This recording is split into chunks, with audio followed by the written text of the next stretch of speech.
I'm your host, Scary Pops, and everybody loves a good scare. So let's get into it.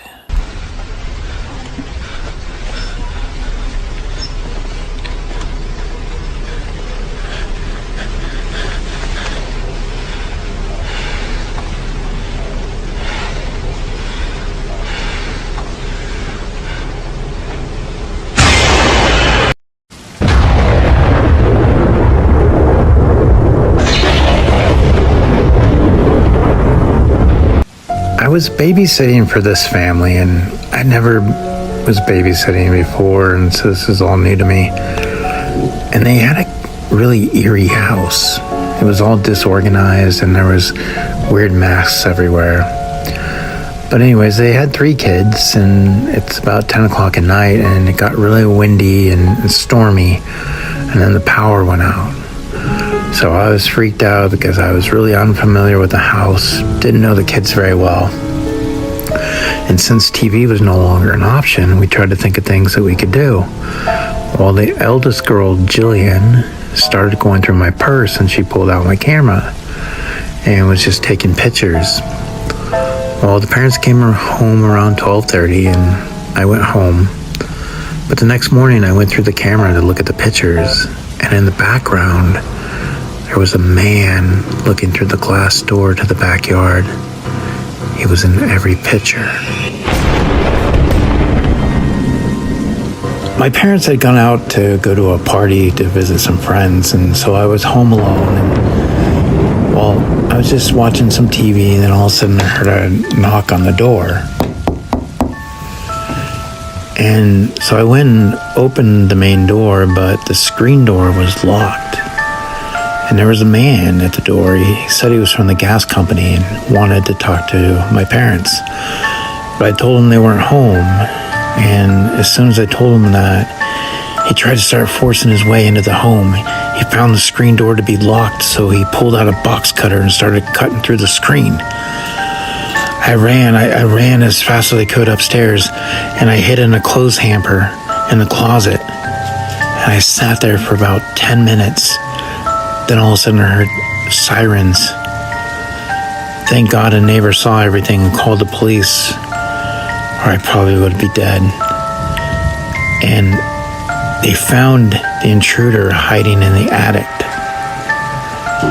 So definitely make sure you lock all your doors and windows when you're home alone. This is something that happened when I was a kid, and one of the scariest experiences of my entire life. It all happened on one summer night back when I was about 13. I lived near the city in a highly populated neighborhood. I was used to walking around it and going to local parks to hang out with friends and stuff. Back then, my best friend was probably a kid named Daniel who lived a few blocks away from me. We would hang out all the time, sometimes at each other's houses, or sometimes playing basketball at local parks. This was over 10 years ago now, but each summer, there's a local carnival in the city. It's pretty standard with all of the carnival games and other attractions.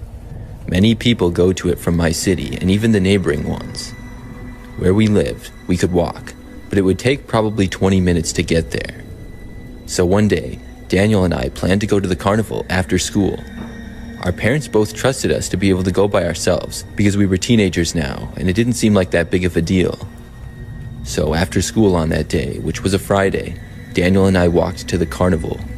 It took maybe 30 minutes to get there from school because it was a little out of the way to go home, but it wouldn't be as long to go back to our houses. There was a lot to do at the carnival, and Daniel and I spent hours having fun looking at all the attractions. Soon, it got to be nighttime.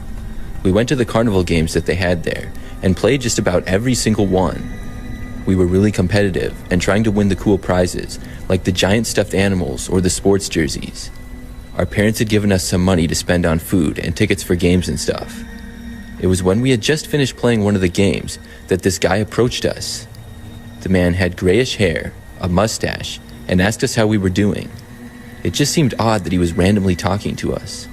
Then, he asked us if we needed more tickets. The guy said he could get us some if we wanted. But at that time in particular, we didn't need any tickets, and I think we both found the guy to be kind of weird. We told him no thanks, and then he left us alone and walked away. We didn't see the man for a while after that. Daniel and I played a bunch more games for maybe another hour or so. Then we saw the guy again. He approached us this time too, and asked us how much longer we were staying. We just kind of said, I don't know, and the guy asked us where we were going after. We said home. Then we just kind of walked away from the guy. He definitely came across as really strange. After getting away from him and losing him in the crowd of people, Daniel and I talked briefly about the guy. We both agreed that he seemed strange, but overall, we just had a laugh about it. Soon after, Daniel and I headed home. We could walk the majority of the distance together, and the final 5 minutes or so, he would go one way and I would go the other. We left the carnival and first walked on the sidewalk. The night got darker, moving away from the lights, and things got quieter. We were now going farther away from the people. About 5 minutes into the walk home, we both heard the footsteps behind us. Instinctively, I looked back, and the same guy was walking a ways down the sidewalk. I couldn't tell if he was following us or not, but it was suspicious. I told Daniel about it, and he suggested that we speed up. We both started walking a little faster on the way home. Soon, we had to turn and take another sidewalk. As we did, things got even darker and quieter. The worst part is that soon we saw the man make the same turn. We continued to hear him walking a ways behind us. Now it was just us and the guy walking. Nobody else was even in sight. We kept going down the road on the way back to our houses. After several more minutes went by, we decided to check behind us again. The man was even closer than before. I was sure that I saw him looking at me as I looked back at him. Daniel and I were convinced that the guy was following us. We decided to figure out what we should do in this situation. The guy was still a ways back, but getting closer. We quietly talked about our possible options. Soon, we approached where Daniel and I would split up, and he would go to his place and I would go to mine. We decided to just run home in separate directions. The guy couldn't chase both of us, and probably wouldn't run if we did. That would be really weird. So Daniel took off and started jogging to his place. He went to the left, and I went to the right to head for mine, and I also started jogging. But to my horror, the man started jogging after me. It looked like Daniel had gotten off, but I would have to lose the man. I looked over my shoulder, and the man was now almost sprinting.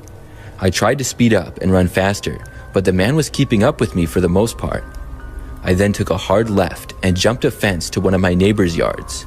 We were pretty close to my house now. It was only a couple of minutes away. After I got into my neighbor's yard, I ran around to the back and then through their backyard. I was desperate and didn't care if any of my neighbors saw me. In fact, I hoped that they would. But nobody seemed to be outside at that hour, and I went out of their backyard and into the street behind it.